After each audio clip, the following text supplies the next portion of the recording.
Manawaker Studios Flash Fiction podcast is supported by patrons on Patreon. To find out more or to add your support for as little as $1 a month, visit patreon.com/Manawaker.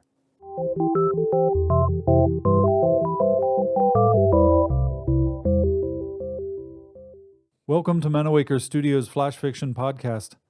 I'm CB Droege. This week, Terpsichore by Dawn Vogel. One by one, the other dancers left the studio. Mia knew what they were thinking. Another lackluster practice. She shared their sentiment, but, as the ballet troupe's leader, had only herself to blame. For 3 months, something had been missing, but she couldn't pinpoint what it was. Last week, her therapist had given her the key. You just need to find your muse. Terpsichore, muse of dance. Mia had combed through her music collection and the internet looking for a hint of the muse, and now as she placed orange candles around the empty studio, their flames duplicated by the array of mirrors lining the walls, she began what was purported to be a centuries-old ritual for summoning Terpsichore. She had selected unconventional music, some Finnish operatic metal band her ex had loved, but the song was Terpsichore, and the rhythm worked. She'd considered translating the lyrics, but decided it didn't matter.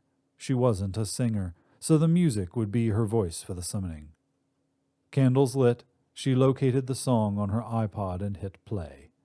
As the music began, she danced. Nothing spectacular, but perfect in form. Her movements became more graceful, the song suffusing her limbs with inspiration. But none of the troupe would dance to a piece, with Cookie Monster vocals accompanying the operatic female singer. When the instrumental section began, Mia spoke as she danced. Terpsichore, come. I beseech you to grant me a fraction of your inspiration. I offer myself to you. Fill me with your light. The words flowed from Mia's tongue in a way they had not when she had practiced them. But nothing felt different as the song neared its end and her movements became leaden. Mia shook her head as she struck her final pose, her back to the mirrors. She glanced over her shoulder and jumped when she saw another woman standing to her right, watching her. Mia whipped her head back around. No one else stood in the studio. She looked at the mirror again. The other woman was pale, with tangled white blonde hair hanging past her waist, wearing a simple, modest white dress that reminded Mia of old photos of Swan Lake performances from more than 100 years ago. The lowest inches of the dress were mottled with black and green. "What the?" Mia asked, backing away from the woman in the mirror. "You wished to summon Terpsichore, did you not?" The woman's voice had an unusual burbling quality. "You're her!" Mia gasped. "It is one of many names I have been called." Mia frowned.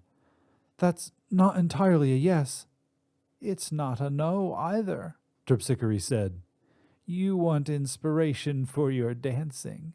I can provide that." A gnawing in Mia's gut damped down her excitement. "What's the catch?" "Catch?" Terpsichore asked. "I've seen enough movies to know when a mysterious woman offers you things, it's never what it seems. There's always something they're not telling you."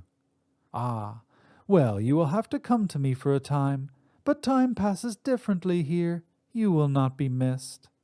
Mia's throat grew tight at Terpsichore's words.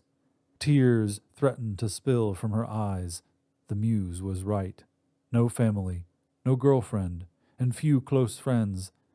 It still sounded too good to be true, but Mia wasn't sure that mattered. If she were gone for a month, only the troupe would notice, but they wouldn't care. And if she came back with the inspiration she sought, all the better. "What must I do?" Mia's voice was flat now. "Douse the candles, but bring the last near to the mirror and place your hand on mine as you blow it out." Mia moved through the studio space, doing as she had been instructed. She considered leaving a note, but didn't know what to say. Grabbing her iPod and tucking it into her waistband, she carried the last candle to the wall of mirrors and held her hand up to the mirror. Terpsichore matched her movements. The scent of brackish water overpowered the melting wax as she blew out the last candle. Frigid water chilled Mia's legs all the way to her knees, soaking the hem of her skirt. She hadn't been wearing a long skirt, but the white dress with the mottled hem clung to her knees in the green water.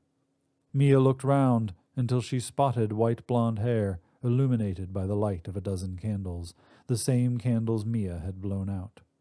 Terpsichore's hair shortened and turned the dull brown of Mia's own hair, and her features shifted to mirror Mia's. The muse-made flesh smoothed her short skirt and brushed across Mia's iPod tucked into the waistband. She pulled it out and turned it over in her hands a few times before she dropped it and slammed her bare heel into the glass and metal. Each stomp distanced Mia from the warmth of the studio, even as shards of pain crept into her heart. When Terpsichore spoke, it was with Mia's voice. "You'll be famous, Mia. That's what you always wanted, isn't it?" Mia wanted to scream, to beg Terpsichore to let her out of the cold water, but a faint, wordless keening was all that escaped her mouth. Bubbles formed in her throat, turning the keening into Terpsichore's strange, burbling voice. Terpsichore shrugged. "I'll let you watch it all, Mia, darling. You'll always be with me." Terpsichore raised her hand and snapped. The candles all went out, leaving Mia in cold, wet darkness on the wrong side of the mirror. This has been Terpsichore, written by Dawn Vogel, and originally published at EGM Shorts. For more information about Manawaker Studios' other projects, including books and games, visit manawaker.com, which is also where you should go to learn more about the authors featured on this podcast or to get details about submitting a story. The Flash Fiction Podcast theme song is by Kevin MacLeod. Manawaker Studios' director of DICE is Ben Baston. I'm CB Droege. You can follow me on Twitter and Facebook at CBDROEGE. Thanks for listening.